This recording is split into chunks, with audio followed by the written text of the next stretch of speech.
In my first year in Japan, yes, I have a pocket Pikachu on it. In my first year in Japan, I said yes to every single opportunity that I could possibly afford. Money was a big part of it. And this led to a lot of amazing experiences, but also led to me getting in trouble quite a few times and ending up in quite a few predicaments. I also ended up as a stuntman for a while, and I ended up having Japan's loudest cross-dresser drag me into a Yakuza bar. And, well, I went bankrupt once. I basically lost all of my money and had to be rescued. And that's just the first year. The first year of 15 plus. And today I'm going to be sharing some of those stories with you guys, among others, while we hang out here in the studio. You know what? We might even take some time to check out Shimoyama-san's shop or peek at some of the gear that we've collected. But it has been a hot minute since we've had a chance to do one of these streams, and I've missed it. So I guess we gotta start with which story? Which story do we start with? Well, let's go with a slightly more recent story. It's not super recent, but it's recent enough. Now, for safety reasons for myself, and we'll cover this a little bit later on as well, I won't be covering the name of the company.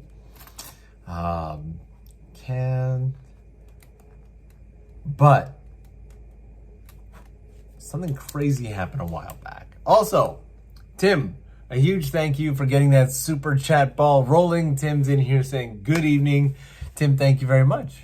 I appreciate that so much. Glad to have you here. Good evening to you too.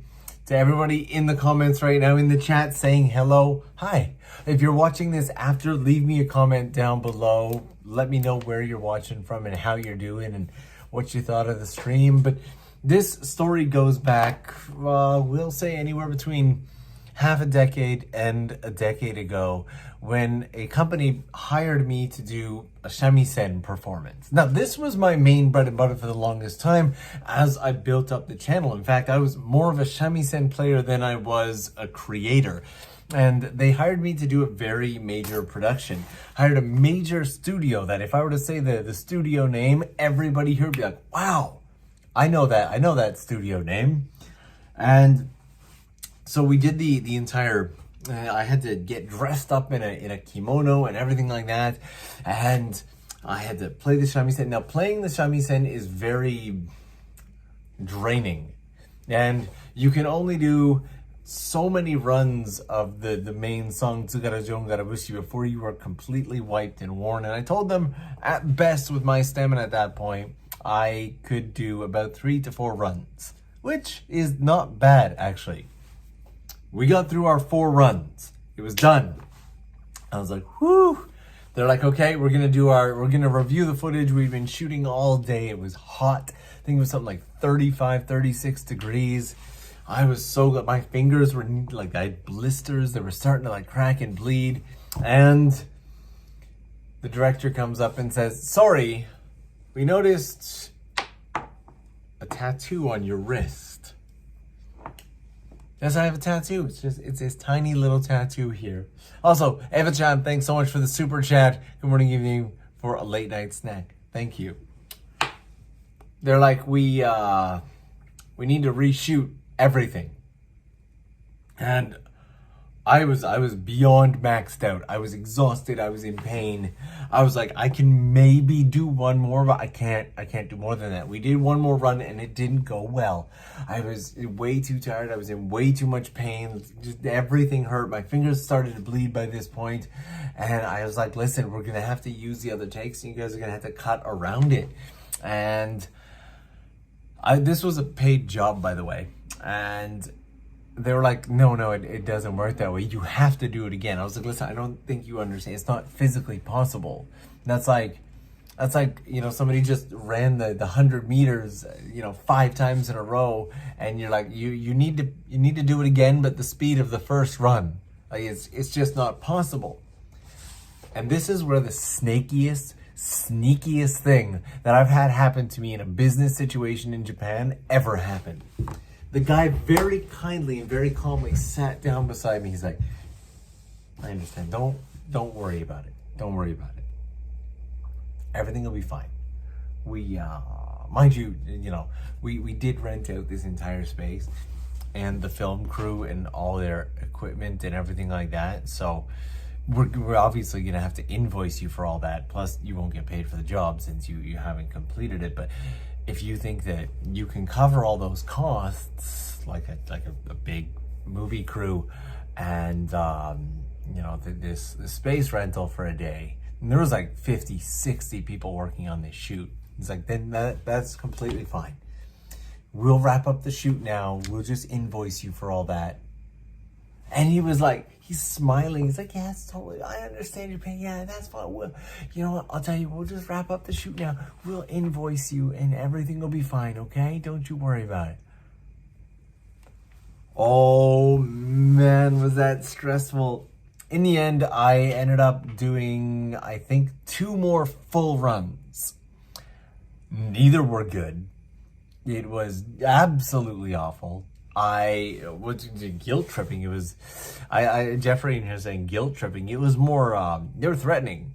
They were full on threatening to hand over a multi, $20, $30, $50,000 bill to me if I didn't complete that was messed up.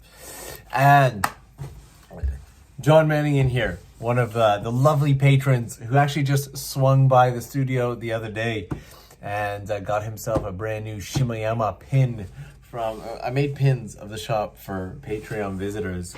John, thank you so much. Appreciate that. And so in the end, we completed the shoot. To be honest, as somebody who creates videos for a living, I was not impressed with the quality of their production, and I was even less impressed with my own playing, but it's what they wanted, so we went with it. And that is the story of the time that I got shaken down by and this was a major Japanese company too. Like, there is not a single one of you that doesn't know the name of this company, and it was a bit of a shock. But I learned that this is not entirely uncommon. But there's something behind this that makes it even worse, which is I cannot tell you the company name. I can't. Because if I do, and this impacts their image, I am financially liable for that. In fact, there's an entire video that I just shot with an old friend of mine, a Japanese friend. We sat down and we recorded this entire video talking about the worst, most entrapment parts of Japanese culture. And this video was just a really casual talk. Probably in January, either this month or in January. That one's going to be going up as a Patreon exclusive. It's just such a fun video, but you can't even leave bad reviews, like seriously bad reviews, to say, for example, you damage a restaurant's reputation through leaving a terrible review. They can come after you for that, and there is precedent in Japan of it. So little things like that, navigating that people aren't used to, that those things can be a bit stressful. I wish I could confirm or deny any one of the companies, but that's all I'll say to be safe. So yeah, they hired me, they then threatened me, but the best part of this is that's really only story one of the many interesting stories we have tonight. I want to try something out, guys. I got new mics, and yes, those defamation laws in Japan are really rough. I got new microphones, and I low-key kind of want to try them out and see what you guys think, whether they are better for the stream, whether they are, like, you gotta let me know. We're gonna test out a new mic right now, see if we get better audio quality, worse audio quality, the same audio quality. I have no idea. I don't know how it's gonna sound. We're gonna give it a shot. I haven't used these yet. It's not sponsored in the league. I think these are like Wireless Pro or something. I have no idea. needed them for Shamisen related shoots. I grabbed them and here they are. And Chi-Chi streams in here with a £5 super chat sticker. Thank you so much for that. Really appreciate it. Okay, so we're gonna get a little bit of echo going here in a second. I am going to clip this to myself. That way we have this really fashionable look going on. And then I'm going to try and plug this in to the computer and we got that's the echo I was talking about. And I want to see if it actually, dude, does it use the audio from this?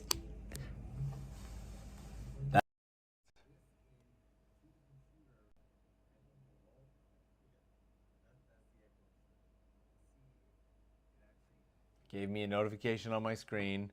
I'm like trying to take a peek. Test, test. Anything? Huh?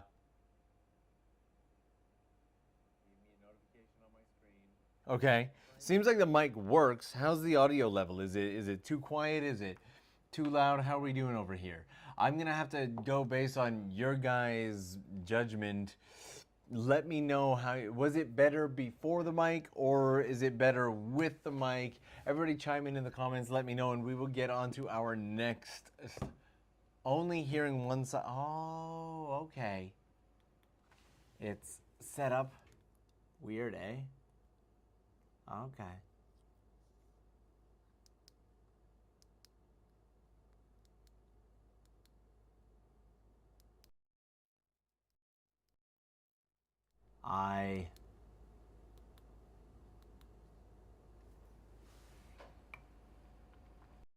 Here we go. Everybody said better before. Before it is. There we go. New gear tested. Everybody said better before, and so before we go back to. Okay. So.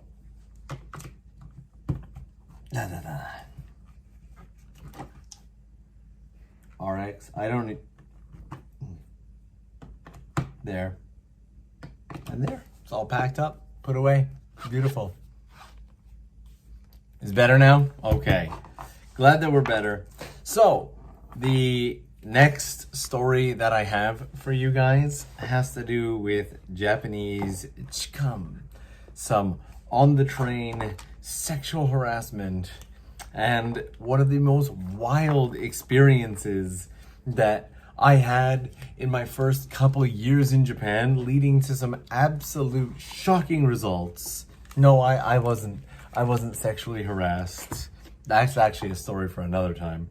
But it was one that I witnessed and kind of tried to help out on and learned a lot from. Like, learned a lot. So, okay. We'll get into that in a second. Before we do, I kind of want to give just a little bit of a peek here at Shimeyama-san's shop. There we go. So this is the shop pretty much completed now. You'll notice there's a lot of retro gaming stuff going on. In fact, I got all of this stuff in box, all the way from Rob the Robot to Famicom Disk System. I got the Nintendo Power Glove.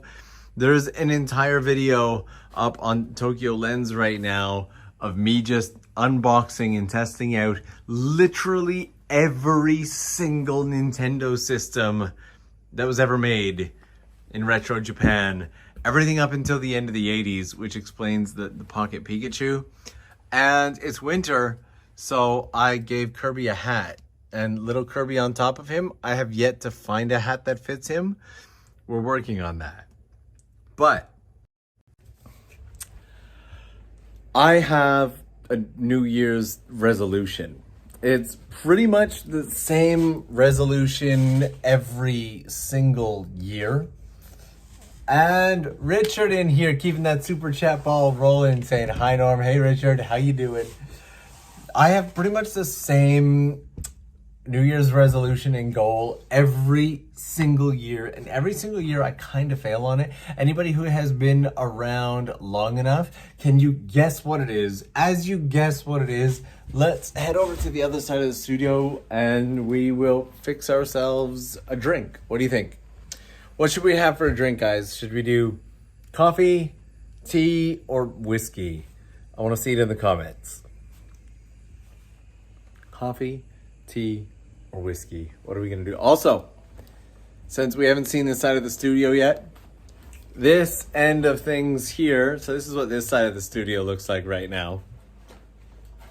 And I'm kind of enjoying it. That was eloquent. I have a Christmas tree, and I kind of love it. Also, another super chat in here saying, little help to recoup the cost from that Nintendo video. Thank you very much. The Nintendo video took me a year to put the tea. Did I put tea as an option? Did I say coffee, tea? Did I say tea? I don't remember saying tea and whiskey. Coffee, whiskey. So we're pretty much just going with everything. It took me a year to put together all of these systems. And while it is an amazing collection, it was kind of painful because I know no matter how well that video does, there's no way I'm recouping that. But happy to have if you've never seen the studio, because usually these in-studio hangouts are kind of like a thing that I do with Patreon really often, and we get to do tours and we get to like look around the studio and spend some time here. If you haven't seen the space yet, I guess this is your peak. And this is the Pokemon wall. This suit here, let's turn this around. This suit here was the first thing to go up on this wall and is marked for emergency use only. This was a gift from Charla, my friend who has a beautiful channel, and she's doing Vlogmas this year, so make sure to go check her out. And I felt like it was kind of empty, so I thought, you know what? We need to fill the wall with something, and it became cards. This entire section over here is for Shamisen production, and then this here, this is everything.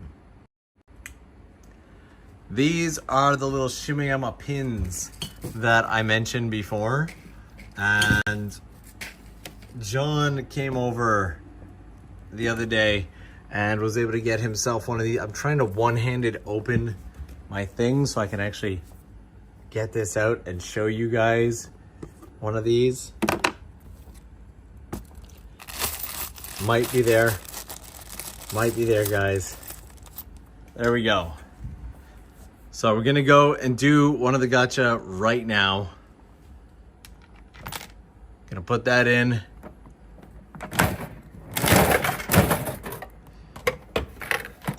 There we go. We've got that, and we will open that in a second. We're gonna go ahead and put that over here. That's right, my sneaky bag of chips, don't mind me. And thank you, I'm really glad that you enjoy the tree. Also ignore the giant mess behind the tree. The tree is meant to distract from the giant mess. I'm glad that you enjoy it though. Let's get into here and see what we're gonna do for a drink. This is my kitchen space, and I think I'll grab one of these, and then I'll grab this, and then I'll grab one of these, which I just washed, so water came flying out of it.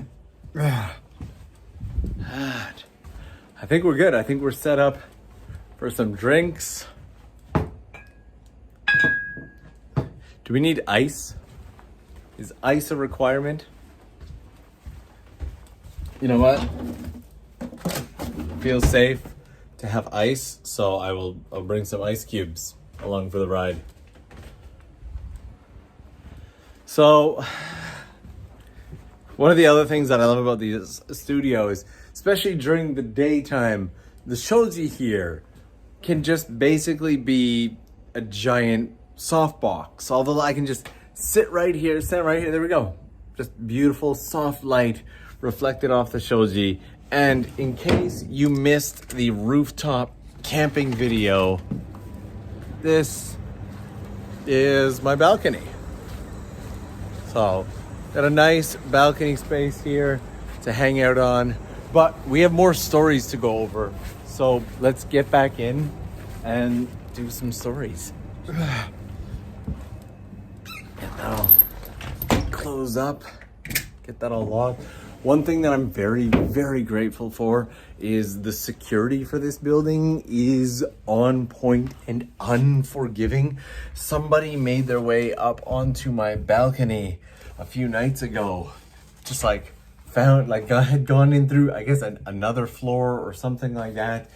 And them coming in the building alone triggered alarms because there's a very specific way that you need to get into this building.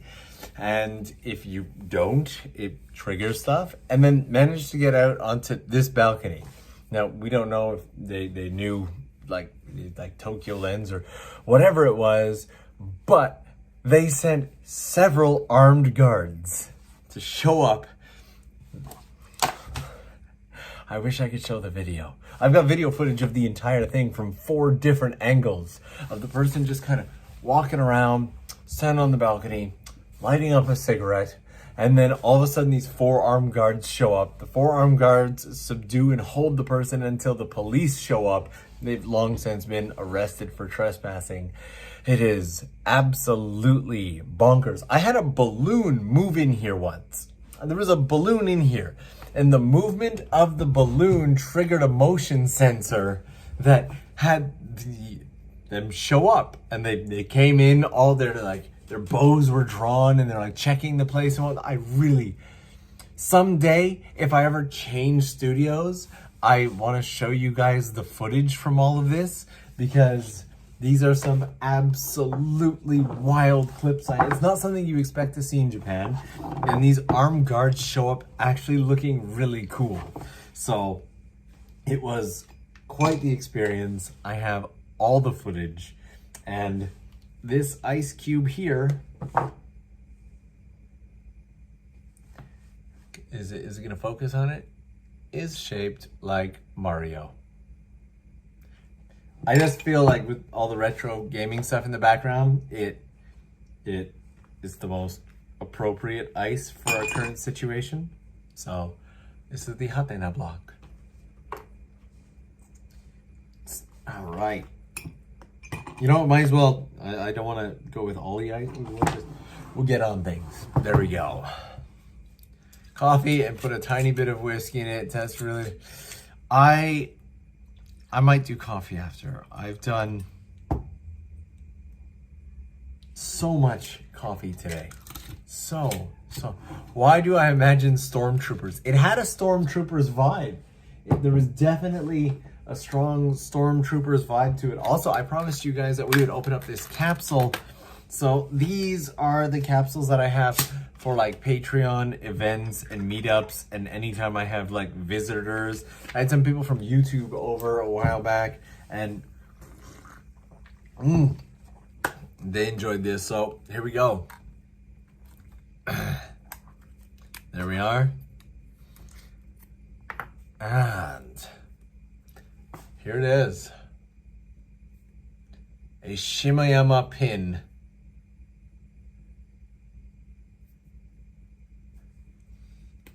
You can, I just stabbed myself with that. And it's just like a normal pin that you can pin onto your shirt. And I'm not selling them or anything. They're just, there we go. Normal Shimayama pins. And I kind of love them. So actually, I don't know if you guys caught the YouTube short or the Instagram post on it, but where did I put? I think I have it somewhere. I do have it somewhere. There we go. I love the Pikachu N64, by the way. I have so much love for that Pikachu N64. So much fun. So our next story is going to be about the time that I tried to help out somebody getting sexually harassed on the train via chikan. And the result was not what I expected whatsoever. But before I forget, these limited edition Explore Always sweaters, all this Explore Always merch with the TOKYOLENS logo on the back, all of this is going to be disappearing sometime within the next couple months. When the channel rolls over to 1 million subscribers, it's all gone. It was all there to kind of kick things off, give us a nice fun theme during the pandemic, and it was always planned to disappear once we get to 1 million. That way I can, if I run into somebody with it, I always know who was there before that, just like we did with I've got TOKYOLENS pre-50K stickers somewhere. Absolutely same deal with those. So, chikan story. This sexual harassment on the train story was absolutely wild. And in there saying, I loved your last Nintendo video. Thank you very much. Who found the most stickers? If you didn't know, there's actually TOKYOLENS stickers hidden all throughout the country in different locations. The most found so far by a single person is 3, and they went wild to find some of them. I'm going to go ahead and say I'm actually impressed at some of the ones they found, because they're just, there are, I thought I had a roll of them on the wall. I don't know where they are. So, I was on a train, and I'm going to go ahead and take this, story back, let's say 12 years. This is a 12-year-old Japan story, so it's not by no means modern, but it paints a wild, wild picture of these situations. And what I learned about it after kind of widened my perspective on the matter even more. If you haven't already, do me a favor, do 2 things. Number 1, give that like button some love. And number 2, if you're not already subscribed, hit that subscribe button. I would love to have you. This story happens to be almost last train, somewhere before midnight on the Yamanote line. And there was a man standing very peacefully. You see, men on Japanese trains, there's this saying, I'm going to use my train thing here. There's a saying, both hands up. So it used to be, one hand in a book or one hand on a, whatever. But now it's one hand on your phone, one hand up, both hands up. It's the safest way to be. And this man with his coworker are standing on the train. They're having a completely innocuous conversation about what they had for, I think they ate like karage or something, and they were just having a good time about it. And this woman, looked slightly inebriated, was standing near them. And she suddenly, out of the blue, the doors of the train open, and out of the blue, she shoves the guy, both hands, more like a slap, and starts screaming and screaming. And she's like yelling, like, I didn't recognize the word at the time, but she's like, you sexually harassed me, you touched me, da, da, da. And his workmate, I'm assuming it was shocked. He just froze, got off the train, and was like, what's going on? And I witnessed the entire thing. I was watching them. I'm a people watcher. I enjoy watching people. He wasn't anywhere close to her. Anywhere near, didn't even, like, there wasn't even a great, like, it wasn't even like he bumped it, nothing. And she just lost it. Don't know why. Well, I get off the train. Of course, very, very quickly, train platform staff, the JR staff arrive. And this is where the first layer of confusion happened, because he's explaining he didn't do it. He's like actually moderately calm in the beginning, but this changes. The woman is in an absolute panic. She is screaming, he sexually harassed me, he touched me. This man, he is starting to get a little nervous. His coworker or his workmate, his friend, whatever it is like very quietly just kind of standing back. And I'm kind of following his lead. I'm like, don't overstep your bounds. Just chill, watch, see how this plays out. And then she is really aggressive. She's like, I want him arrested. I want him in jail. Your life is over. And this is where the guy starts getting on the offensive. He's like, no, I didn't know. No, absolutely not. I didn't touch you. Da, da, da, da. And the other guy, like, is like, yeah, we were just having a conversation. He wasn't anywhere near her. And I was like, listen, I don't mean to be rude. I stepped into the JR staff. I was like, I don't mean to be rude, but I saw the entire thing. I was literally watching them, and there was like at least this much space between them. You could have fit like arm to elbow, just no issue. And the JR staff were like, thank you very much, you can go. I didn't really feel comfortable about that because I knew the cops were going to get involved in this. So I thought, you know what? I'm waiting for the cops. And that's where things got so much worse. So the cops arrive. Yamil Diaz in here saying, are there any security cameras in Japanese trains? Beautiful question. Lately there are, but not in all trains. And they're not all operational. Some are actually just for research purposes and claim that they're not recording. Some trains do have them, some trains do not. Very good question.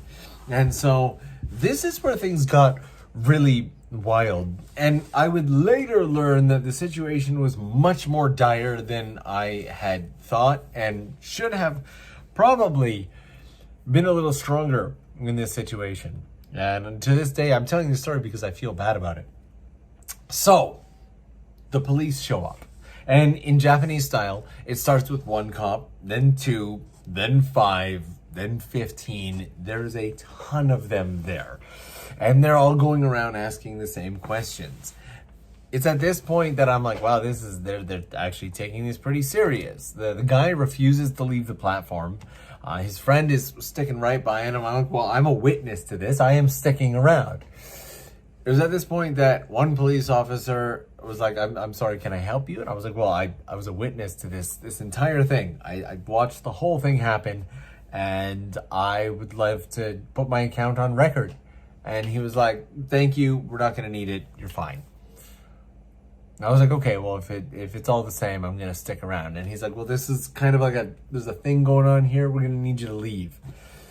And I was like, well, I'll leave if you take my statement. And he got bored with me and walked away, and another cop came up and said, listen, there's an incident going on here, we need you to leave. I said, yes, actually, I'm a witness to this incident.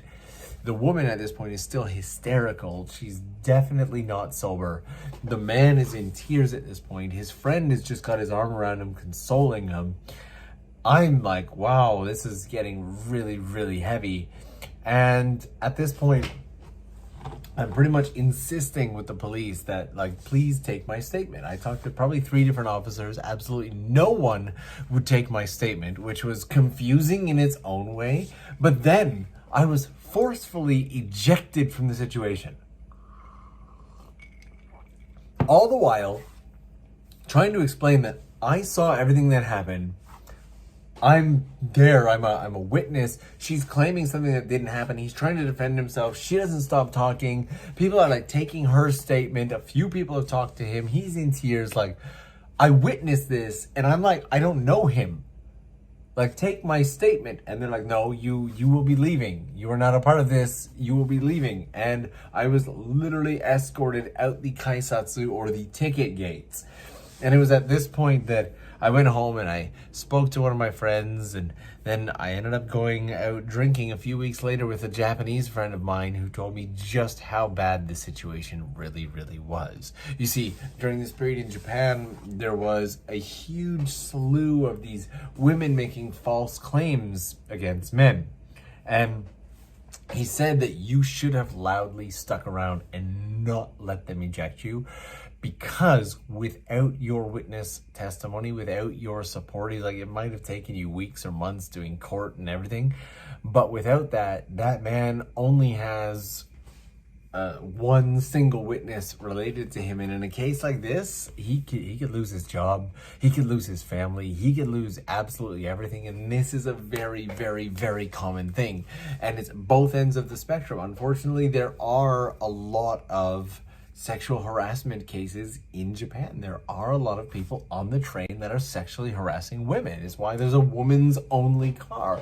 But on the exact opposite side of the same coin, there's just as many women making false claims, and the claim alone, whether it's proven to be true or not, the claim alone, especially if it goes to court. Court cases are public in Japan, and if that goes to court, you are done. You're done. Your company's not going to want anything to do with you. Likely your family as well. That's it. You're done. And so I felt really bad. I didn't want to get like in trouble or arrested myself. And so I took the route of like, okay, I'm going to protest as much as I can, but they see me out. They I can't fight the police. I should have fought the police. I should have stayed and absolutely refused to go on, because now if this was 2023 like it is now, it's no worries. All of us we'll just pull out our train, our train. Do you like my train? It's very fast. I take it to work, and we'll record the situation. And but obviously that I probably wouldn't have been if I'm standing there recording them from the beginning on the train. That's suspicious and weird all in its own. But that was almost as devastating as my first Christmas in Tokyo. My first Christmas in Tokyo was a Christmas of absolute devastation and heartbreak. And I want to tell you that story, but I feel like my ice is starting to get very rounded and melted, so I'm just going to drop some more ice into the, okay, it's now water. It's very wet ice. And now it's all over my table. Oh, it's everywhere. But we have now Mario's and little stars and everything. It's a glass of ice. There we go. It was a rough situation, but it happened early on, and I was able to learn a lot from it. And hopefully, if anything like that ever comes up again, I will be stronger and better prepared. The question right there, there's a really good question in here, which is what would the woman get out of it? Honestly, I've wondered that for a long time. The best guess I can come to is some form of attention, someone to listen to her. She didn't seem like she was in the best state, and she may have just needed some love. She may have just needed some attention, someone to listen to her, and maybe she felt like that was the only way she could go about it. It was rough. It was rough. So now I'll also, by the way, I was supposed to do like a Tokyo treat and Sakurako video this month, and I didn't. So this is not sponsored. This is just me wanting snacks because I have the boxes. I get the boxes every single month. And when I say I get the boxes like every single month, I mean like every single month. And they're like nice enough that I end up putting them on display and everything. And I've just always got so many snacks in my studio. So the other day I had some Patreon visitors, and I was like, you know what? Do me a super solid and just take snacks with you. You'll literally be helping me if you're taking snacks with you. So I actually kind of want to check out what is in these. If you've never tried Tokyo Treat and Sakurako, again, not sponsored. Not sponsored at all. They're subscription snack boxes. I have affiliate links in the description box. Those will help me.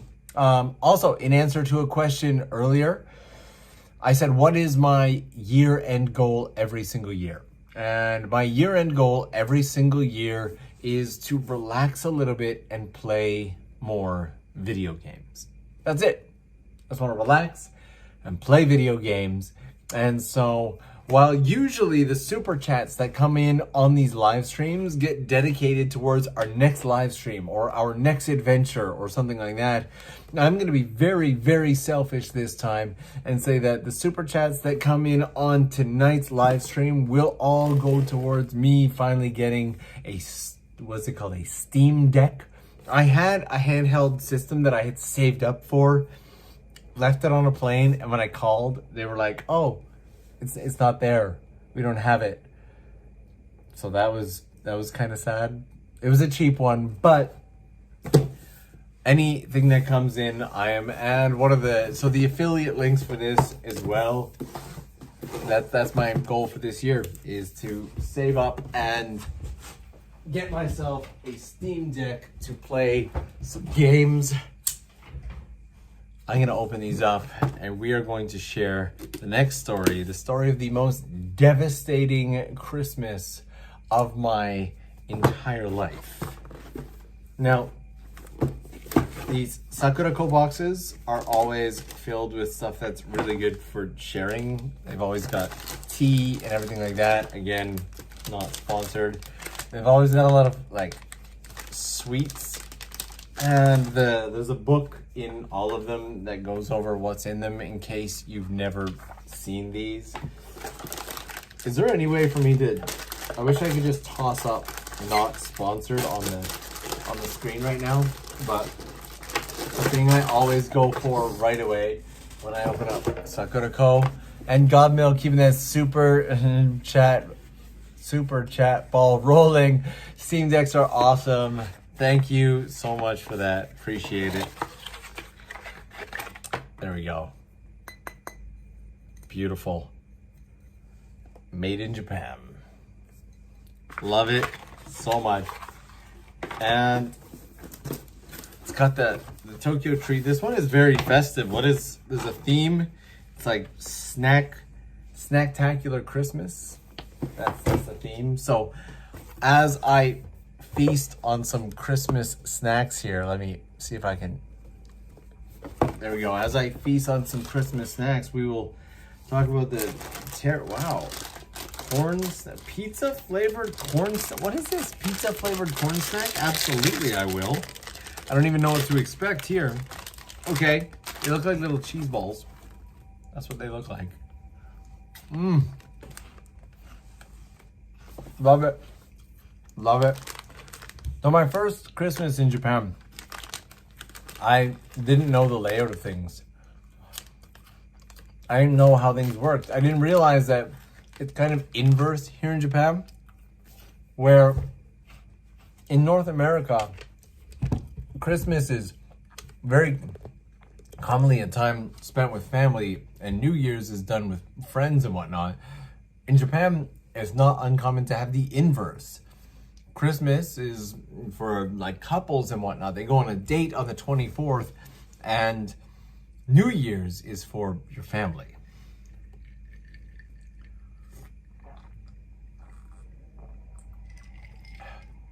That worked out really, really well. And so I was super looking forward to Christmas Day in Japan. It was my first year. I had just arrived like maybe a month and a half before that. Also, to everybody filtering in right now, hi. Hope you're doing well. We're on at least story 3, if not 4, and things are getting kind of wild. If you haven't already, give that like button some love. And so, this story's probably going to be the shortest.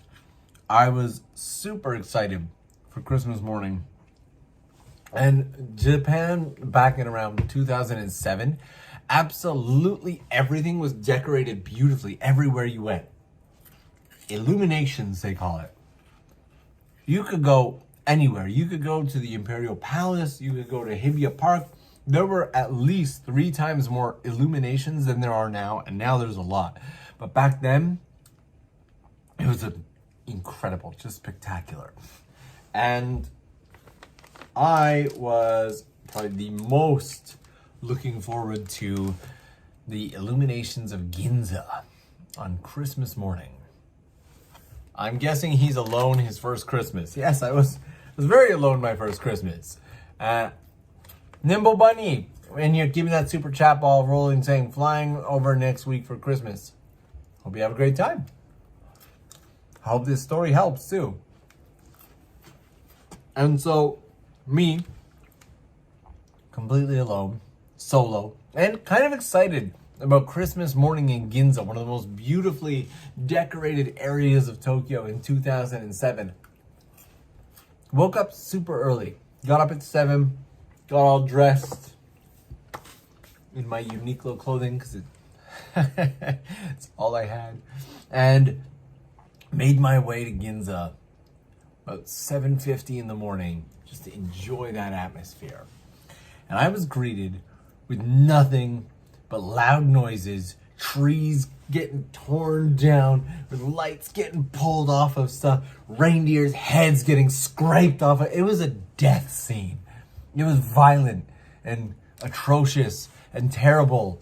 And Seraphine in there, thank you so much supporting the Steam Deck. Appreciate it. Thank you. Really appreciate that. And I just disappeared my chat. And Art from the Heart, Norm, please show me your vinyl wall. I will. I will happily show the vinyl wall. But Christmas morning, me being all excited for it for days and days before, just to realize that in Japan, Christmas Day, the 25th, is not the day. In Japan, the actual day is the 24th. 24th is the exciting date day. It ends on the night of the 24th. The 25th is just a normal day. And so to see everything being scraped off the walls and the windows and trees coming down was shocking and heartbreaking. And I promised that I would show the wall, and so here we go. This is the current record wall as is. You know what? That can go. There we are. This is the current record wall, and not everything is up there. There are better things like this. I have several Astro Boy records. Like, look at this. Look at that record. Absolutely love that record right there. And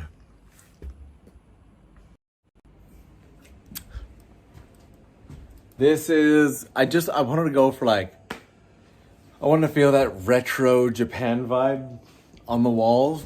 And so that's what we were going for with that there. And we'll set that up. I'm just gonna try not to drop it. Now, probably among the best stories I have is the loudest cross-dresser in all of Japan kidnapped me one night. And we'll get to that one. Where are we at on likes?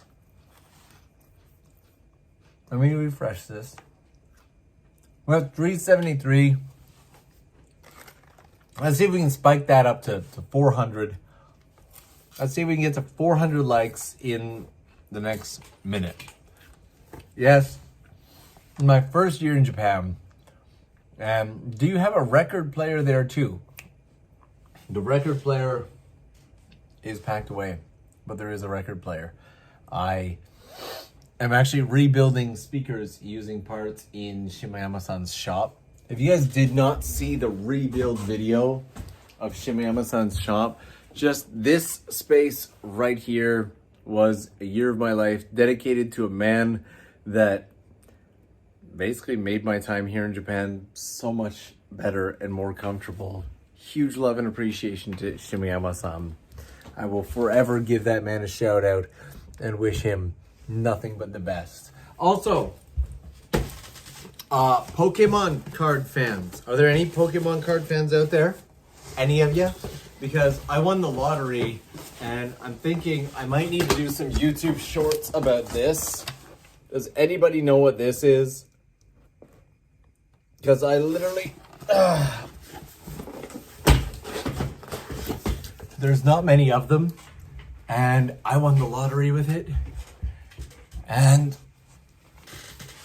I think over on the new YouTube Shorts channel, we're probably going to have to cover that. So since we're at 400, we'll go on to the next story, which is why you almost certainly shouldn't trust. Trust is the word I was looking for. So it looks like a few people know what the box is.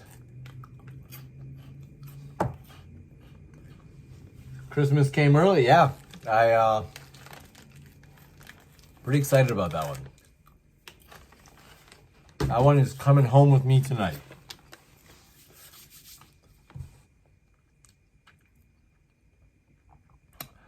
I guess the Pokemon card classic, that'll be covered another time. I learned very quickly in Japan. I'm also going to be trying out these sour cream potato crisps just because I'm super curious as to... Wow! That is interesting. I don't know what to...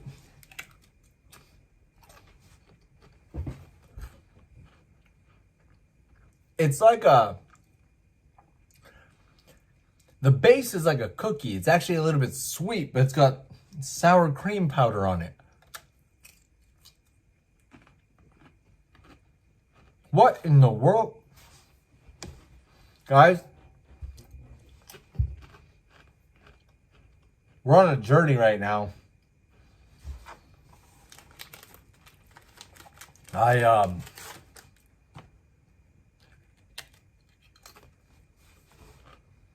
That is wild. They're like sour cream and onion chip flavored cookies.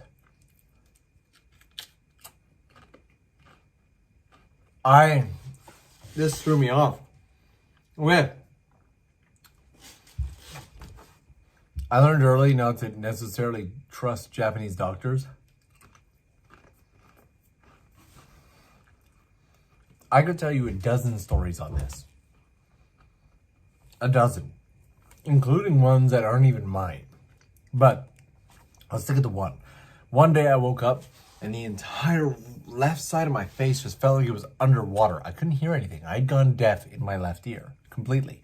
It wasn't like covering your ear. It genuinely felt like this side of my face was submerged in water.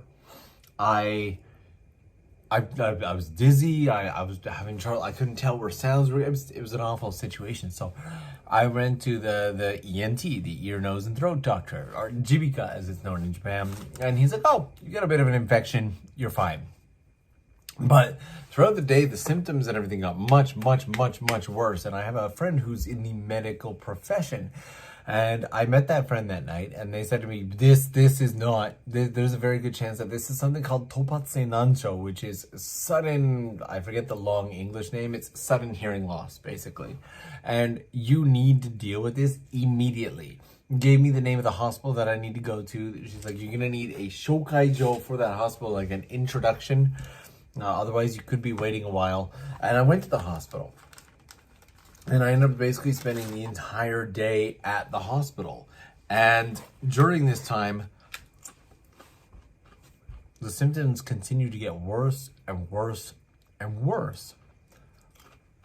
Finally, I got checked by the doctor. And the doctor said, you came in right at the right time. We would like to actually hold you in the hospital for a couple days, put you on steroids. You have suffered sudden hearing loss, and you have about 48 to 72 hours from the time that happens to actually get it dealt with. Understandably, I was disappointed in the first doctor, who, after all was said and done, I believe there's actually a story about this somewhere on the YouTube channel. Antibiotics would not have done a thing. This requires a very specific set of medication and steroids, and they really wanted to hold me in the hospital because of the steroids they're giving me. If I happen to get sick while taking those steroids, it could end me. And so like if you get the flu or something, you're dead. So stay in the hospital. Well, at the time, I worked for a company here in Japan. I told them the situation. I gave them a note from the hospital. I said, I need to take this many days off. And they literally said, no. They're like, it's your ear. You'll be fine. Show up at work.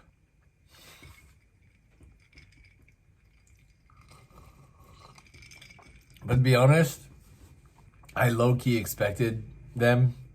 I low-key expected that situation. And so I was far more bothered by the original doctor, who I went back to and said, hey, just a heads up. You gave me antibiotics and told me I had a hearing infection. I went to this hospital, which is the major hospital for that, and they pointed out that it was nowhere near a hearing infection and that any doctor worth his salt would be able to tell that. You gave me bad advice. To which he said, why are you taking my time today? Leave. And I get it. He's a busy doctor. It's fair. But I was very bothered by that. I don't think that's how a doctor should respond. Maybe that's just my own entitlement. Do you agree with me? Let me know. Should doctors take responsibility for their diagnosis? Should they care about or was it wrong of me? Was I the bad one in that situation for going in and expecting that doctor to take some responsibility for what he had done? Let me know down below. I genuinely want to know. There was a good question in there. Can you tell us of your scariest experiences going to forest-covered places in Japan and what happened? Okay. We've got one big story of me getting kidnapped by Japan's loudest cross-dresser. But before that, I will tell you the story of the time that I was shooting in an abandoned village that I made a documentary on. And it's in the video too. There is a video that I shot. I believe it was a jokey collaboration with Chris. And at the end of this video, I was like, oh, I hear a monkey. I have all this footage from it too, right? I'm like, oh, that monkey is getting closer. Oh, that monkey is really close. I was borrowing the Blackmagic 12K camera from Blackmagic. I'm like, I don't want a monkey messing up my camera. I'm going to pack up and get out of here. Because Japanese monkeys can be very violent. And so I packed up, I left. And it wasn't until a few weeks ago that I had somebody over to the studio talking about like hikes and stuff like that. It was like, I saw that video and I want to point something out to you. And I was like, what? He's like, that wasn't a monkey. I'm like, what do you mean it wasn't a monkey? And he's like, load up the video. I was like, okay. And so I loaded up the video. I played the sound for him. And he's like, okay, listen to this. And he plays the exact same sound back to me, but in like a different pattern, a different rotation. And I'm like, okay, so you also have recordings of monkeys. And he's like, dude, it's not a monkey. That is a baby bear calling for its mother. And they don't have the good sense to run away from the thing they're afraid to. And so they call their mother's attention to it by getting closer and closer and screaming more and more. And so that was a baby bear calling its mother towards you. Had you stuck around for 2, 5, 10 more minutes, you might not have walked out of there, bro. At which point I listened to the recording once again very seriously and realized that yes, that was a bear. That was a baby bear screaming for its mother. And I got out of that abandoned village just on time. And what's more is I went back to the abandoned village a few weeks later to shoot an entire... I went back to I went back. I went back and I shot an entire documentary where I lived in that village for 2 days and hunted down all the locals, and I told their stories and told the history of the village. It was by far today, if you're ever wondering what my favorite video is, 100%, it is the, I think it's called like why this Japanese village was abandoned or something like that. Tim or any of the moderator squad, if you guys can find that and drop it in. Yeah. And have you had any encounters with the famous Japanese hornet? You should have seen the camping video that I did just a few weeks back. You know what? I'll just say that. I did a camping video, one of Japan's coolest campsites, just a few weeks back, and your answer is tucked neatly within that video. That is all I will say. So, we have at least one more story to do today. And wow. Are these truffle flavored chips in the Tokyo treat box? I might be moderately impressed with this. Okay, we're gonna go with the truffle flavored. Are they gonna be any good though?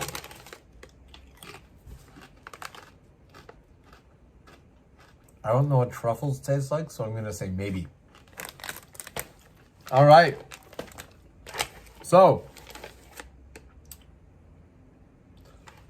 I'm going to give you guys a choice on the story. There are 2 more things I want to share. Number 1 is about the time that Japan's loudest cross-dresser low-key I allowed them to kidnap me. And the other is the time that I was rescued from going bankrupt. Bankruptcy or cross-dresser, which story are we doing first?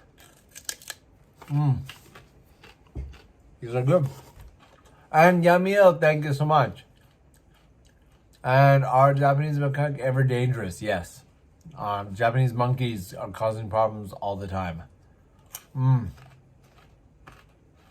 Truffle is one of the more easy to replicate artificial aromas. Had no idea.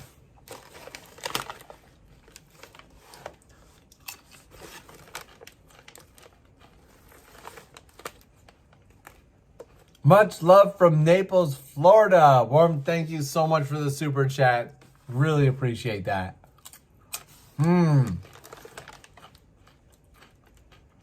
All right. So, seems like the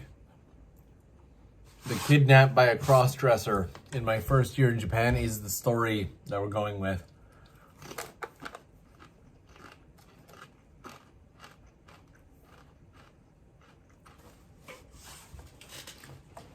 If you haven't already, give that like button some love. And if you're new, I'd love it if you subscribe. This is the channel for long form content. Everything long I do, whether it be a live stream or a podcast, is going to show up here. I'm going to be releasing a series of podcasts that I recorded during the pandemic in full video format. Up until now, they've only been available on Patreon. For everything short, in the description box, you'll see the link to my new shorts channel. And now, for the story of the kidnapping. It was about 2 o'clock in the morning, maybe 1. 2008, I believe it was spring, but can't remember exactly. When outside of my window, at this time, I lived in a very tiny apartment. My apartment was about half of the space you see behind you.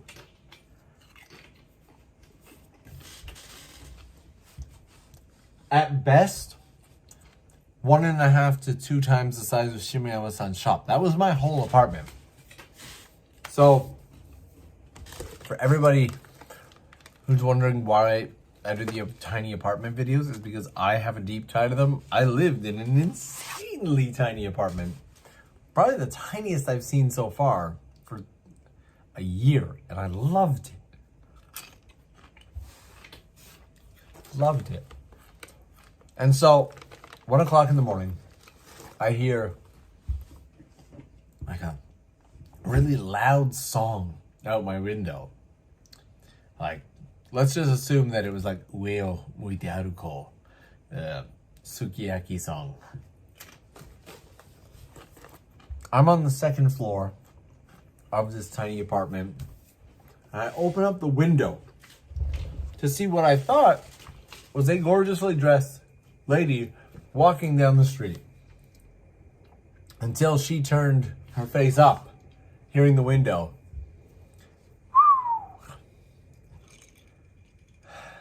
And it wasn't a lady at all.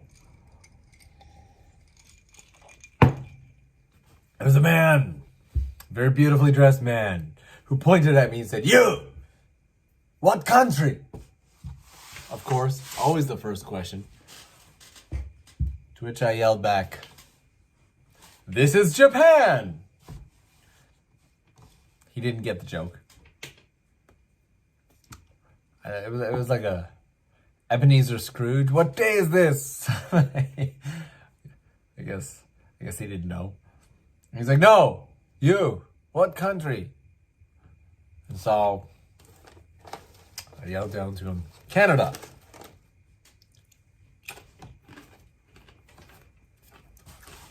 And he just yelled, "Good, good, good. Come, come." I was like, "Come, what? And he's like, "Come with me. Oh, I'm not going with you. I don't know about Japan, but we are trained in Canada not to follow strangers who offer you candy." He's like, come drinking. And you know what? I kind of had a policy for my first year in Japan. Even if it was risky, even if it was dangerous, if it was not stupid dangerous, I was going to do it. It was, my life at this point was basically the plot of Yes Man with a budget, because I couldn't afford very much stuff. And so, yes, I'm chewing ice. I followed him. We went down one street, then another, then another, then another, then another.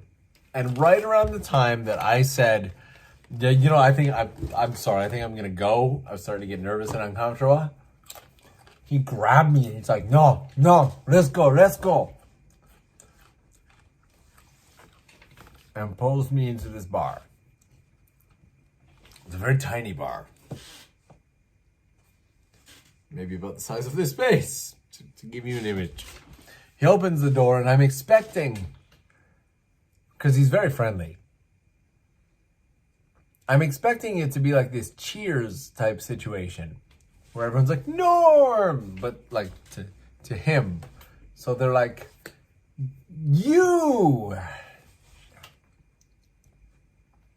But instead, was your apartment in Shinjuku Nichome? No, it was in Asakusa. It was in the back streets of Asakusa.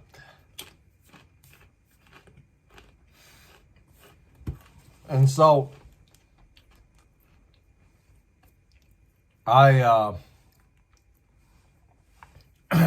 walk in and there is this very tattooed, very thin and very tattooed gentleman staring almost angrily. And he's like, "Oh my God." He's like, "It's you." And the other guy's like, "Orida, it's me." After about a minute or two, they're laughing and joking together and everything is fine, and drinks start flowing and everything's covered by him. He's like, I got this. No need your money. I'm like, okay. As long as he doesn't kidnap me, kill me, or something in between, this is a good day. And then the bartender is like, you like my tattoo? I was like, actually, those are pretty cool tattoos. And he's like, how's your tattoo? Okay? I'm like, this little one? I was like, it's okay. He's like, but no onsen, no gym, no beach, no pool. And I'm like, yeah, those things are kind of unfortunate. Even at a tiny tattoo like this, I've been kicked out of stuff. And at this point, he's like, you know Yakuza? And I'm like, yeah, I know Yakuza. It's a great game. And he's like, no, not game. Yakuza. All right, so this is a Yakuza bar. He's like, Yakuza bar. I was like, so is it safe? Like, is it okay? And he's like, yeah, it's okay. And I'm like, at this point, I don't know much. I don't know much about the drug trafficking, the human trafficking, and everything in between. I'm just like, wow, I've been in Japan for just a few short months, and here I am in this bar with a Yakuza man and this really loud cross-dresser who's clearly on his nerves. And the evening continues to escalate as the cross-dresser gets louder and drunker and eventually gets kicked out of the bar, physically thrown out by the Yakuza. I was like, what do I go? Do I stay? Like, what do I do? Do I stay? Do I leave? I was like, are you guys connected? And he's like, no, he just itsumo nicht. Always. I have no idea what to do. He's like, you stay. I'll give you one more beer. Let him go home. I'm like, okay. So I stay. I have one more beer. We have a nice chat.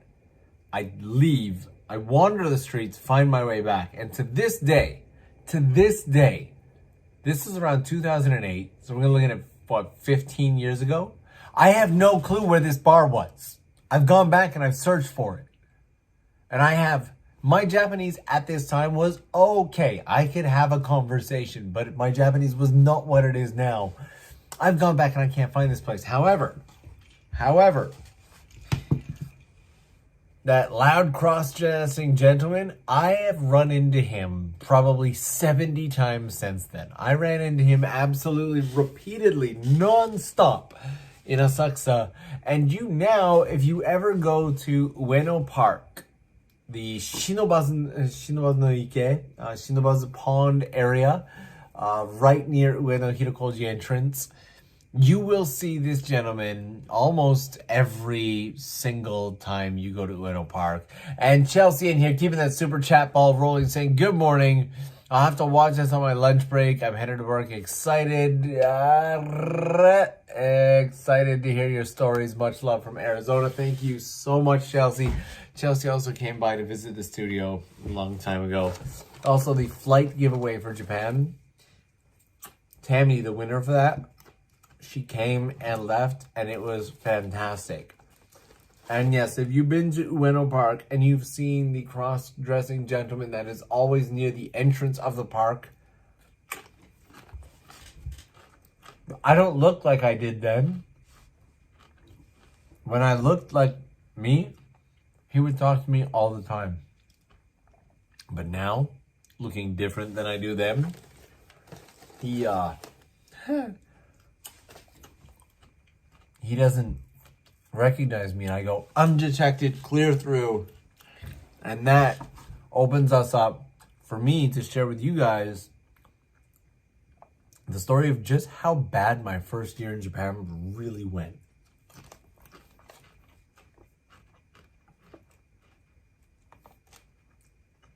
We have 489 likes.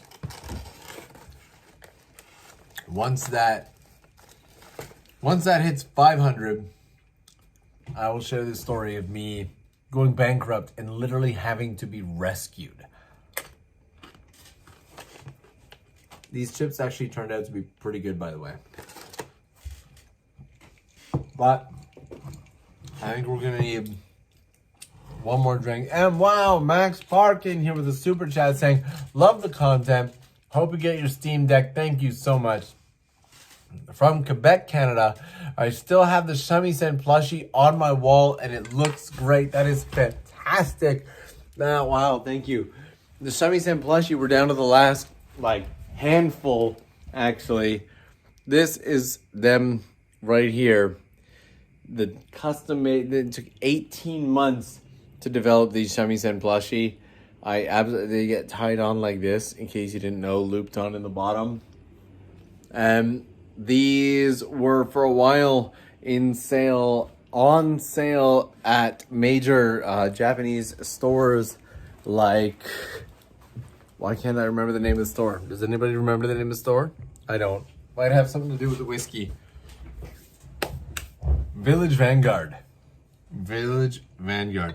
Yes, to anybody just joining in now, while we usually put every single super chat towards the next drive or adventure for the streaming channel, I'm being very selfish with the end of year Christmas stream, and I'm putting it towards my New Year's resolution of taking a little bit of time to have a break and play some games.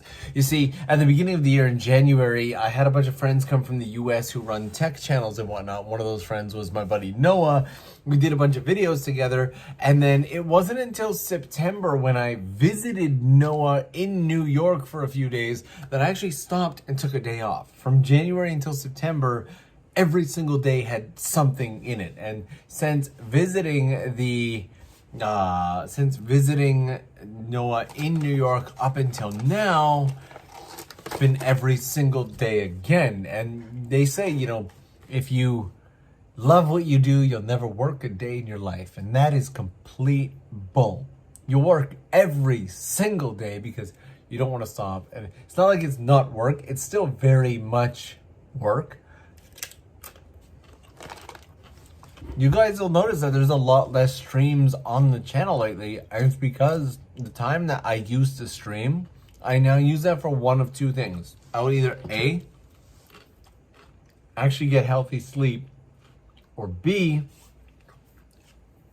I'll be in the studio super early in the morning, editing, working on projects, shooting something. I will do breakfast meetings with people if I can. If I can squeeze in a meeting like 6:30 to 7:30, 7:30 to 8:30, something like that, absolutely, I will do it. And you guys probably know me well enough to know at this point that I always want to try to deliver some, and yeah, Aja, I hope I said that right, is in here, saying traded a 9 to 5 for a 24/7, and absolutely yes, I guess I did. You guys probably know me well enough to know by now that one of the reasons that I do the streams on this channel where we go out at 4 o'clock in the morning is because it's something that other people aren't doing, and I want to be able to deliver some value to you. I want to be able to give you something fun, something exciting, something that makes you feel like you are right here with me in Japan. It's why we've done live stream series across the country and whatnot. And so despite having this studio for the past, year and a half, 2 years, I haven't done streams in the studio despite being here because I've been like, oh, I don't know if this delivers enough value. I don't know if this is something that will make you feel like you're here in Japan. So the fact that this many of you guys are tuning in means the absolute world to me. I love you. Thank you very much for that. I'm going to refresh this one more time, see where we are at. And we have long since passed that 500 likes. And so now comes the story of why I needed to be rescued in my first year in Japan. So in my first year in Japan, I refused to. Prancing Pony says, burnout is real. Happy to help, fun to break. That is insanely kind. Thank you so much for that. I never really feel burnt out. I always feel a little bit tired, but tired is good when it's like a good tired. It helps you sleep kind of tired. Like the hours and time that I put just into building out the studio and thinking up and scripting, creating content that will hopefully make somebody else's life a little better or more entertaining, it is all worth it to me. So more walks are to come, by the way. Like, it's not just going to be this, but every now and then I think hanging out in the studio, it's kind of nice. It's personal. I was actually going to do this entire stream set up on like a proper camera. I've got like a whole 810 mini like streaming deck thing and whatnot. But the entire reason that I am doing this on the phone right now is this feels more personal. I recorded a video for Patreon about a week ago entirely on this, an iPhone 5S. I wanted to see if this is still a viable option. Like in 10 years since this came out. I wanted to see, can we still make videos on this? And looking at the edit for that video, it felt so much more personal. Don't know what it was. The reduced quality and just the semi-shaky, just like this in my hand, like low quality 720p. Something about it felt beautiful and passionate and close. And I really enjoyed putting that video for patrons, by the way. That is coming out for all tiers of Patreon this month. You can enjoy that. It'll be one of 2 videos coming out for you guys this month. So I decided tonight we're gonna do this on the phone instead of the super fancy A7S III setup. And so that being said, first year in Japan, need to be rescued. Here we go. Came in 2007. Also, Baru Bari, did I get that right? I hope I got it right. These are great. Enjoying the stories and just hanging out. Thank you for keeping that super chat ball rolling. Appreciate it. I'm enjoying it too. I started working in Japan very stubbornly. I would only do TV and stunt related work.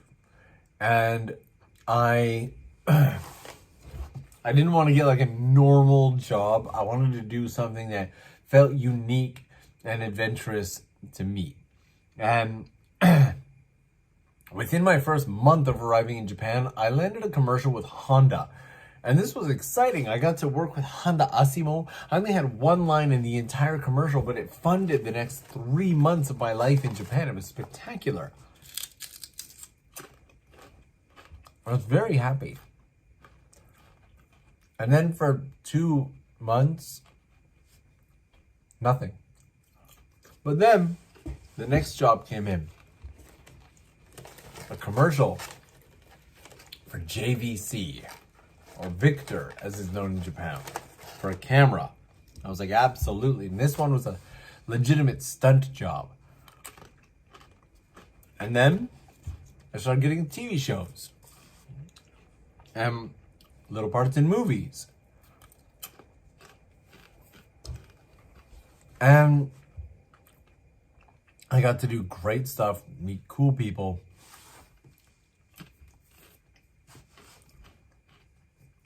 And build up this financial base in Japan that I was very happy and excited about.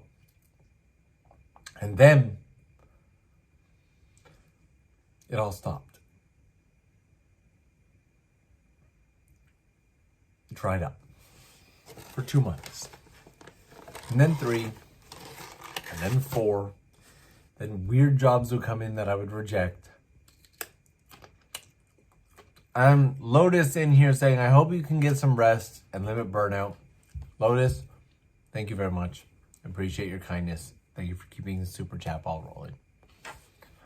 And so I'm getting a lot of questions about the stunts. I will touch on that briefly in a moment. Believe it or not, the stunts are actually a large part of how I know another creator here in Japan.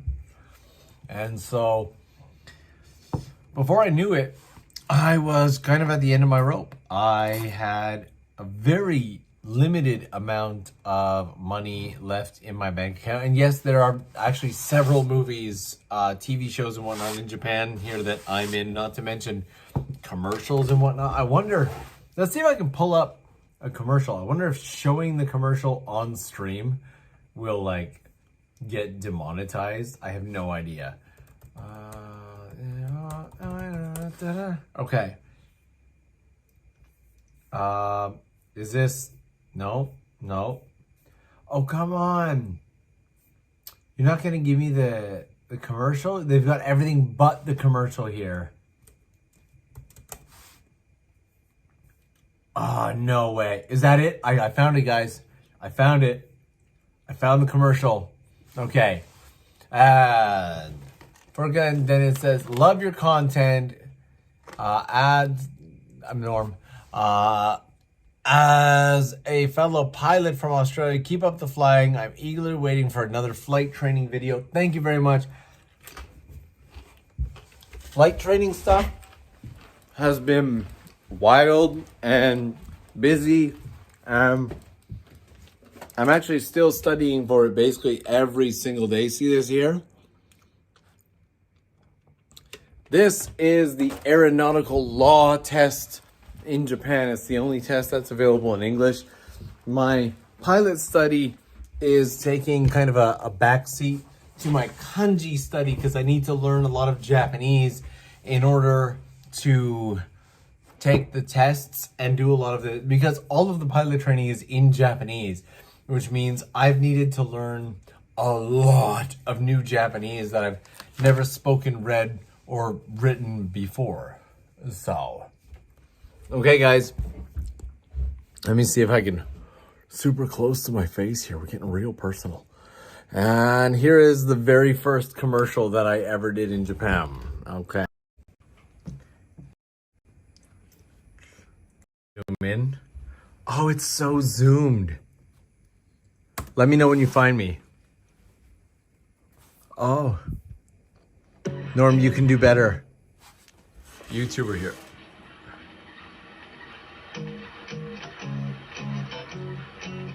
Oh, well, I told my mama on the day I was born, don't you cry when you see I'm gone.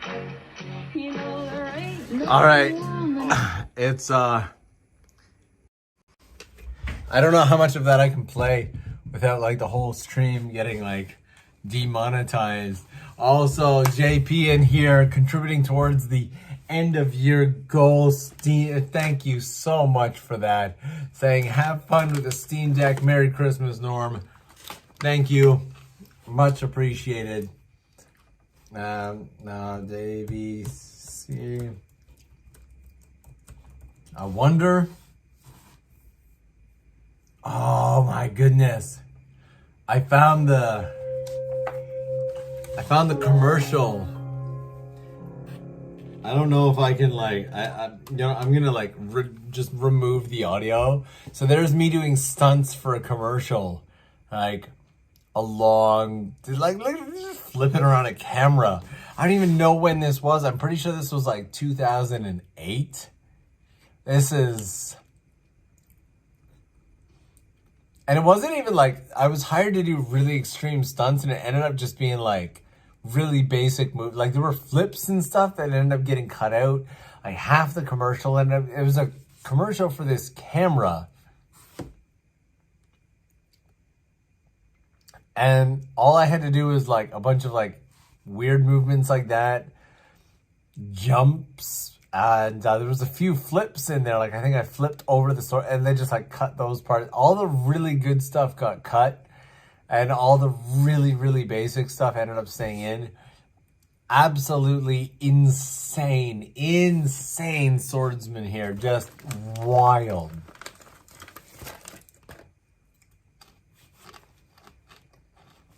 Watch this flip. Look at that. And that was done with a real sword in hand, by the way.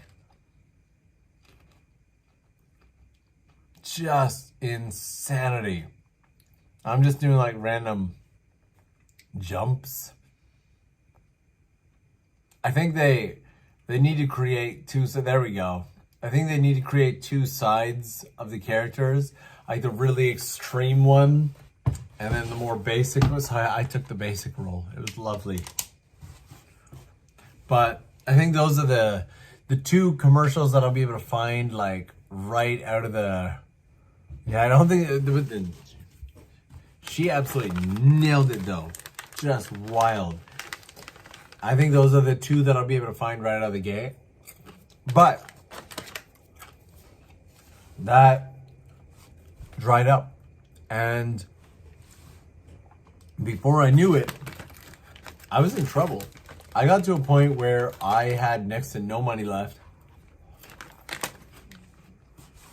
I finally did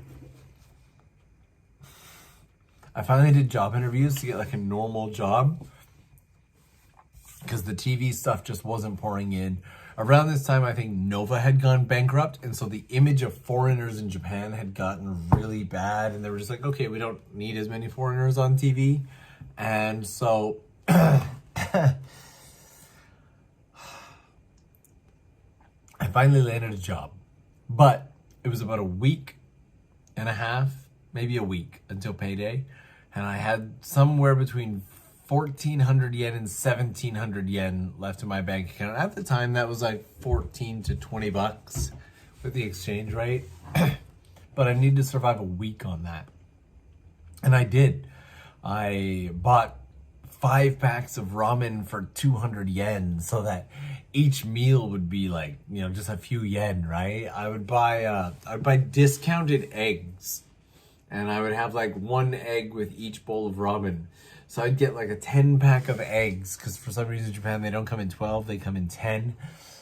I'd get a 10 pack of eggs for, again, maybe 200 yen.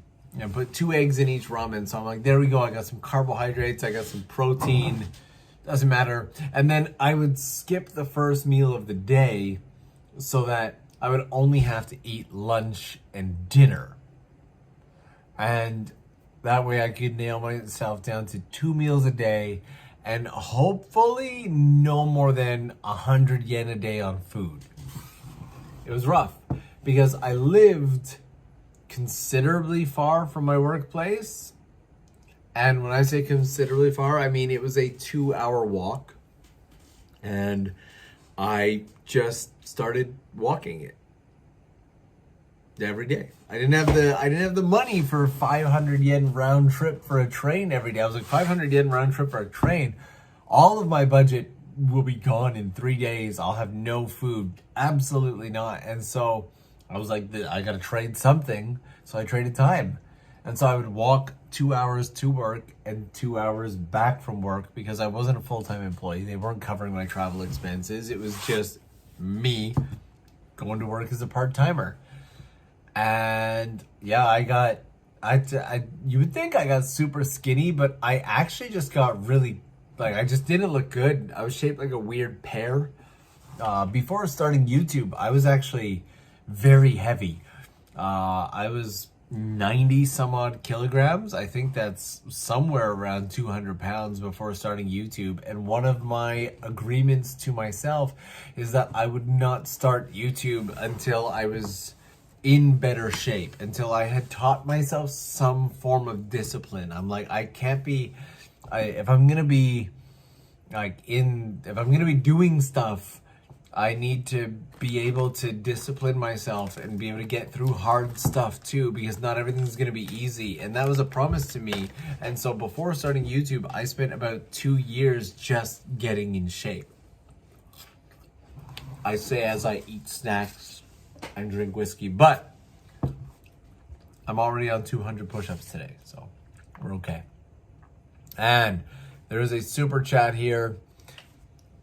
TDG, thank you so much. Hey Norm, I was in Japan in July for the month. Made a trip to both Nebuta Museum and Aomori. It's such a beautiful place. I love the Nebuta Museum in Aomori. Absolutely loved it. I'll be back next year in August to see the Nebuta Matsuri in full swing. Enjoy the Steam Deck. Cheers. Thank you so much. So much.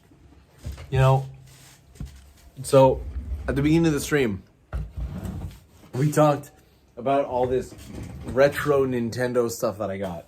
And my favorite still, by far, is actually the PAX Power Glove. There's so many parts. The original cut of that Nintendo video, the video is 25 minutes. The original cut of that video is 3.5 hours. And stuff I had to cut out was, for example, the PAX Power Glove. Fantastic product, but it came out too late in Japan and no games were developed for it. So PAX, the company that took over in Japan, this Power Glove was actually the death of this company. That was it. The company went bankrupt because of the PAX Power Glove. Block Kuzushi, by far one of my favorite purchases when it comes to like gaming stuff. It is so simple. You just rotate the knob and you basically play Block Breaker on this thing. But despite this thing's simplicity, the tactile aspect of the knob and just rotating it to play this takes you back in time and just it's so much fun. And also finding this here, what is essentially a Nintendo branded tape deck. Come on. You can't tell me that doesn't look amazing. Mo the Pirate also keeping that super chat ball rolling. Thank you so much. There we go. It's got a handle. It's the data recorder, which is actually used for this down here. Let me show you. That is way close. This is the Family Basic. That is a Nintendo... That's a Nintendo keyboard right there. Absolutely wild. As well as the TV game 15. Look at that. TV game 15. This is one of Nintendo's original products, released in 1977, along with the TV game 6 here. These were just absolutely fantastic products that were basically Pong, but just a whole bunch of different versions. And if you've never played with a disc system, let me tell you right now, if you have not done this already, look up the Nintendo disc system. Look it up. Learn about it. Is there a place I can put this? Look up and learn about the Nintendo disc system. Watch 1 or 2 videos on that system because it is absolutely wild. That Nintendo, collected all Nintendo systems, unbox all Nintendo systems video, it was something else. It was a year of my life to put all that together, but eventually I'm thinking we might put it all up, maybe on this wall here. I have one wall left that's not covered in anything, and that's this one. And this space here I might fill with scenes from TOKYOLENS videos, but that wall down there is likely just going to be a giant rack of all the Nintendo collection that we have put together. Let's change up that angle a bit. I like this. I like having the tree in there. It's not too bad. So, with that being said, I just had a visitor to the studio that I haven't had a chance to make videos with in years, and I'm super excited about it. And we sat down and recorded a video on some of the worst and craziest parts of Japanese culture. Parts of Japanese culture that's genuinely hard to believe is even real, even for Japanese people. Like, with the Christmas tree in the background, it makes me think of Christmas cake, for example. Traditionally, Japanese, not in modern Japan, not as common, but traditionally, at the age of 25, Japanese woman, single, would be called Christmas cake. This is a real thing. Why? Because if she's still single at 25, who's going to buy Christmas cake after the 25th? That's it. And this kind of links back to the story we talked about before where, everything's great up until the 24th, but as soon as that 25th hits, everything's gone. Exact same culture. And so I sat down recently with a friend that I haven't shot videos with in forever. And we talked about that, and all of that is going up as a very special Patreon video next month. I might actually open just that video for individual purchase for somebody who doesn't want the membership. I think that the membership would actually be better. And Dodge Lightyear in here saying, are you going to do a retro gaming session or collab since you have bountiful retro goods? Honestly, if there is a retro gaming creator who's finding their way to Japan and wants to come and hang out, I would absolutely love to do a collab in that range, because just learning about retro gaming stuff for the past year has been so much fun. so much fun. And Freezer saying, that is a horrible thought. Nothing's wrong with anyone older than 25. This is a very like antiquated, very old countryside Japan mindset. Because in the countryside of Japan, especially, not so much in the major cities, but very, very much in the countryside, you're expected to get young. You're expected to get young. You're expected to get married and start producing a family at a very young age. It's not uncommon. If you go to the countryside of Japan to this day, you will still find very young individuals with families, and it's just a very normal thing out there. Not as common as it used to be, but still exists. There are also strawberry gummies in here. I had no idea. I should probably limit sweet. Like Kit Kat. How many flavors of Kit Kats do you think there are? Anybody a big Kit Kat fan? I had these ones last year around the same time. And we were on a tiny train that I slept on. And I announced the winner to the flight giveaway. So. And what kind of lamps do you have in the lanterns hanging from the roof? So, all of my lights are the same here. And Fat Kid for Sale, what a name. Says, love the content, keep it up. Thank you very much. I will very selfishly take that super chat and put it towards my end of year goal of a Steam Deck and spending a little more time on my own. These here are lights from Sanja Matsuri. One of these is stolen. That entire story, I believe, is up on the Patreon secret Instagram. And all of these lights are just some, I don't remember the brand, some Wi-Fi controlled light that I purchased off of Amazon. They all look like this. They'll just look like a normal light. It's the same light that's in the thumbnail. And I stuffed them into these lanterns, these soft boxes, to get a bit of a softer feel off of them. And same with these Sanja Matsuri ones here. That way I have just a bit more light in the studio for these moments where we hang out. Also, during the daytime, I have the above lights on, the office lights. And during the evening, I like to turn off the office lights and just sit and edit with this style of lighting. So I'm gonna open up this section to, as we do just a tiny bit more storytelling, a little bit of Q&A. So if you have a question, drop it in. I will do my best not to miss it, but I'm probably gonna miss a lot.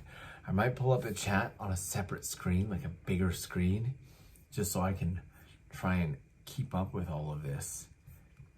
There's a way to pop out the chat, isn't there? There we go. It's only showing me top chat. I don't want that. Give me live chat. I want to see live chat. What is fan funding? I don't need that. Just give me the live chat. I'm surprised someone hasn't made a monthly Kit Kat box with flavors from Japan. Well, the Tokyo Treat always has like that month's Kit Kat in it. But did you see the new Godzilla movies? Yes, I did, in theaters. It was fantastic. Are you prepared, Norm? There are so many. I will do my best. How far ahead do you plan your YouTube content? Do you have a good idea of what next year will be, or do you go with the flow? A little bit of column A, a little bit of column B. I like to plan stuff as far ahead as I can. I've already got 3 or 4 of the next videos filmed, but also I leave a bit of leeway in there in case something real cool comes up, something that I really want to do, and that way I can always squeeze that in.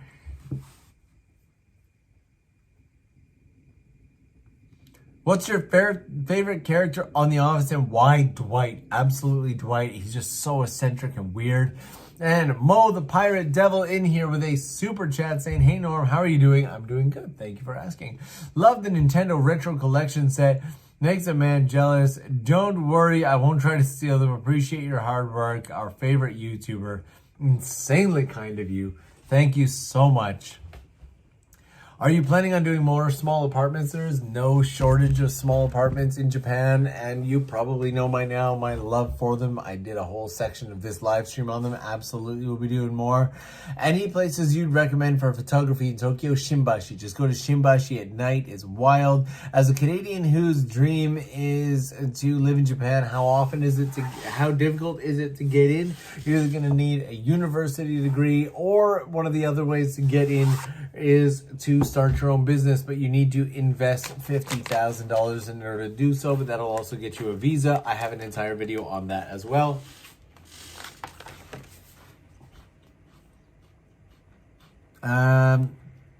Scariest camping story? Go check out the last camping video. You'll see some of it in there.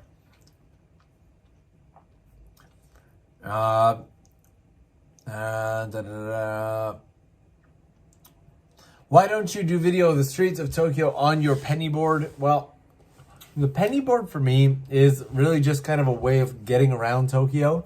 When I need to jump out of Akihabara quickly, I need to grab an extension cable a few days ago. Oh, I don't have an extension cable. Penny board, I'm back.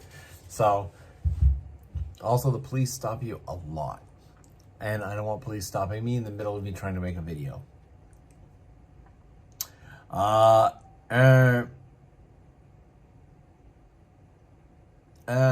When are you coming to London? Honestly, as soon as I can. I was supposed to be in London with Okazaki-san from the Tiny Apartments, but then Okazaki-san got a career as an architect, so cannot be disappointed about that. But I also, if I'm going to go to London, there needs to be like an event or something that pulls me out to London. So if anybody's event staff or anything in London, I would happily come out.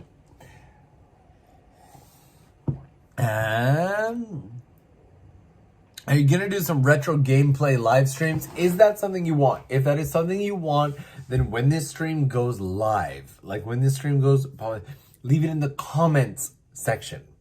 In the chat, cool, I'll miss it though, but in the comments section. If I have an overwhelming number of comments saying you want to see retro gaming stuff, absolutely, I will 100 do it. Can we get more live stream walks? Absolutely. Have you seen Akira? Yes, I have. I'm just trying to read through these.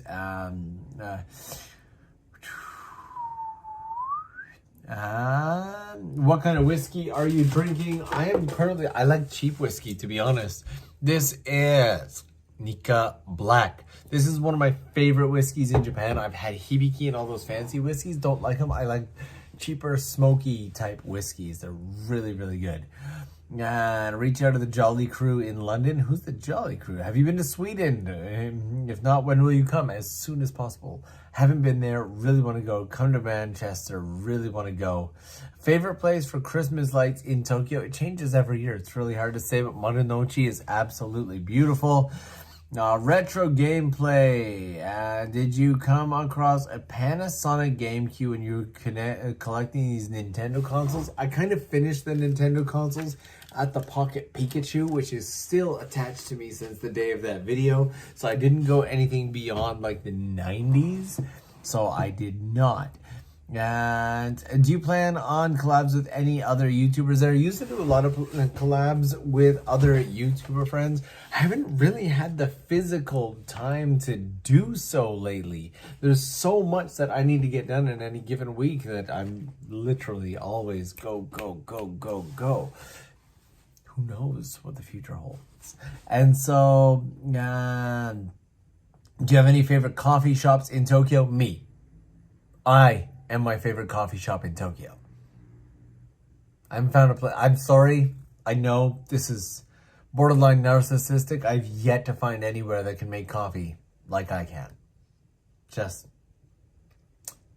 And I love being in this studio. This studio looks like this for a reason. It's because Every single wall, as you'll notice, is different and covered in something. I want this place to be visually stimulating. I want this place to feel like a place where I'm constantly inspired to do some work. I want, like, there's little tiny things on the wall, like anytime, let me turn this around. Everything on the wall here is either from a video or something that one of you guys have given me.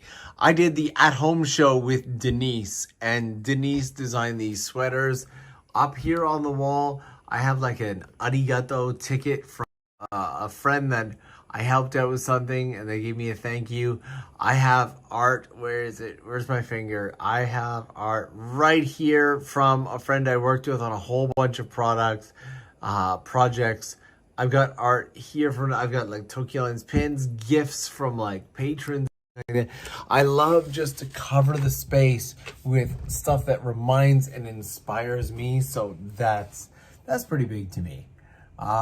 Are you coming to Italy again? Oh, I want to. I miss Italy so much.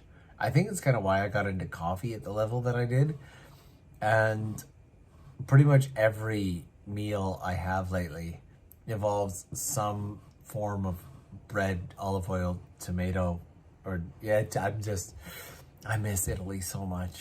I need any excuse to go back. I really miss it. Have you ever been to India? No, not yet, and I really want to go. I think I just want to go everywhere. This is killing me. And keeping up. Oh my, there's so much to catch up on. You guys are just okay, I will keep trying to machine gun these out as fast as possible. Favorite Pokemon? Ditto. Horror experience, tons of them. A bunch are up on the story. How's your alcohol tolerance level? It's not bad. I could likely polish off most of that in the rest of the evening and just sleep peacefully. I'm one of those ones who's blessed with not having hangovers. I don't know what a hangover's like. It's calm. It's peaceful. Mind you, I also drink water right before I go to bed, and then I just wake up with exercise, so that might be a part of it, but some of your favorite game stores in Tokyo? Absolutely none. If you want to find good retro gaming stuff, you have to get out of Tokyo. Almost everything in Tokyo is going to be far overpriced. And I'm German, so I don't need a good coffee. Just a strong one as a caffeine delivery system. Love it. Absolutely love it. Have you been to Guam? Not yet. I can get you free accommodation in Italy if you ever come near Milan. I miss Milan. Lloyd in here with a super chat. Lloyd, how have you been? I've been missing you. This is why I love the live streams, because I can literally sit down and chat with you guys. And it's been so long since we've been able to do this. I miss our Japan-wide adventure. We were supposed to do one of these this year, and I did a long apology video on Patreon talking about why we weren't able to do a live stream adventure this year. So being able to chat with you guys like this is wonderful. Lloyd in here saying, I appreciate your videos and learn so much from them. Thank you so much. Next month, I'll be making my 5th visit to Japan. I'm looking forward to getting lost in Tokyo. Just do it. Just get lost. You're never going to be so lost that you'll never be able to find your way back. Absolutely. Any interest in getting a 3D printer? I've been looking at a 3D printer for the past 2 years, but it's time intensive and I don't have the time. The 3D printer, I'd love to get. The time investing into learning into it is something that I don't have. What visa did you initially move to Japan on? I initially moved to Japan on a working holiday visa. There we go. And Joel, we'll have to dip out now. No, thank you, Joel. Really appreciate you coming down. What are your top 3 convenience store alcohol? There's this. Oh God, I wish I could remember what it's called. There's this lemon one lately that's just off the chart. That's it. And the other 2 are Nika whiskey. Absolutely love them. If you come back to North Carolina, I hope you stay a couple days longer to get a vacation in the mountains with the Wright Brothers Memorial at the coast. I would love that. I go to North Carolina pretty much every single year for an amazement. So if you are in the area, I will see you this year, definitely.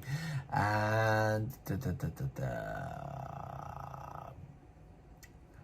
I've been doing my best at getting lost in the city. The Color 12, if you're around, I'm sorry, I've not been doing good with messages lately. If you're around, bombard me with messages. We will find a way to figure it out. Well, I will have you by the studio.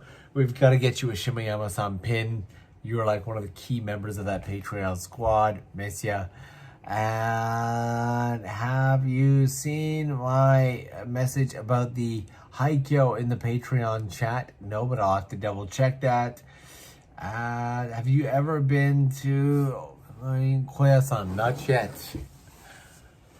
Just have to be up early to Hiroshima. That is okay, John. Thank you. Thank all of you for hanging out today. I honestly think that this is a great place to wrap things up for the night. It has been so much fun hanging out with you guys. And let me know in the comments when everything wraps up if you want to do more streams like this. If you were into this and you had a good time, let me know in the comments as soon as just leave me a comment. Leave me a comment. Do it. I dare you. What a thing that I dare you. I dare you, like as if you need to be dared to leave someone a comment. I'd love to see you in the comment section when this stream wraps up. Thank you so much. Also, if you didn't already know, I've recently started a new channel called TOKYOLENS Shorts. So if you like short form content, at the moment, the vast majority, actually almost all of this, is original short form content. Just little things that I find around Tokyo or Japan that I haven't, I don't want to do full video on. So come and hang out on TOKYOLENS Shorts. That is linked in the description box as well. Thank you guys so much. I will see you in the comment section at the end. I appreciate you, and I will see you again real soon. End button is right here. And end stream. Do you want to end the YouTube live? Why is it? It's giving me so many pop-ups. We're going to end it.